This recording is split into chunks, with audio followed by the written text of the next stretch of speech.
Good morning, students, and welcome to Santa Michael e-learning classes. I am Saurabh Kumar Dwivedi, your science teacher. Today, I am going to teach you Science of Standard 4th, Chapter 3rd. The title of the chapter is The Digestive System. Now, I am going to start our chapter with first topic, that is the organs of the digestive system. It means the organs which are involved in the digestion of food. These organs are mouth, food pipe, stomach, liver, small intestine, large intestine. The process by which food changes into a form that the body can use is called digestion. Digestion starts in the mouth. The other organs that make up the digestive system are the food pipe, as I have explained, stomach, liver, small intestine and large intestine. These are the basic parts of a digestive system. It means when we eat the food, from there digestion starts. Our next topic is mouth. Many things happens in the mouth while you chew the food. The teeth break up the food into tiny bites, and the tongue helps with to mix the food with saliva. Saliva does many things. It moistens the food to help you swallow it. It also starts digesting the food. That is why the taste of the roti changes in your mouth. Other work of saliva is to clean up the teeth and gums. It also fight off germs. Our next topic is food pipe. This is a tube that carries the chewed up food from the mouth to the stomach. It means the work of stomach, the work of food pipe is to carry the food from mouth to the stomach. Our next topic is stomach. Stomach is a J-shaped bag. When food reaches it, the stomach contracts and relaxes alternately.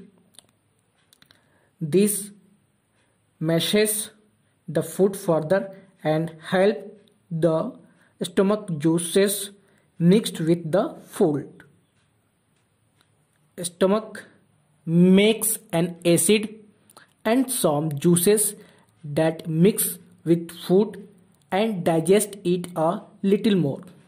It means in the stomach food get partly digested with the help of some juices which are secreted in the stomach. A small intestine, this is our next topic. From the stomach, the partly digested food enters the small intestine, which is a long coiled tube. If you opened out the coils, the small intestine would stretch longer than the length of a cricket pitch. It means the length of a small intestine is as longer as the cricket pitch. It means it is the larger than the cricket pitch. Of course, the length of a small intestine depends on the height of a person and the other things. The last bit of digestion takes place in the small intestine.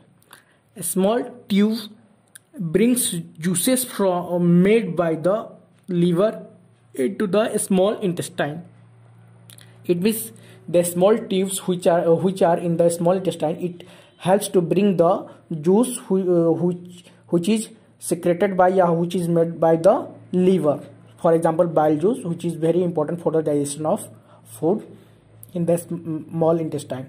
Some juices are made by the small intestine itself. It means some of the juices are made by the small intestine by itself only.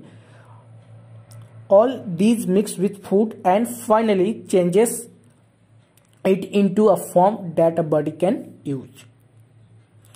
Now, the useful part of the food which are in the small intestine, it oozes into wall of a small intestine.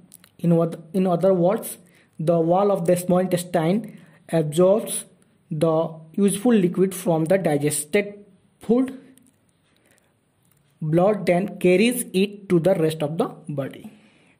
Our last topic is large intestine. It means the undigested food now pushes to the large intestine. The large intestine is a shorter but thicker tube than the small intestine. It absorbs water from the waste that passes into it. What remains is what we call feces. It is stored for a while in the large part of large intestine called rectum. From the rectum, feces passes out of the body through an opening called anus. Thank you.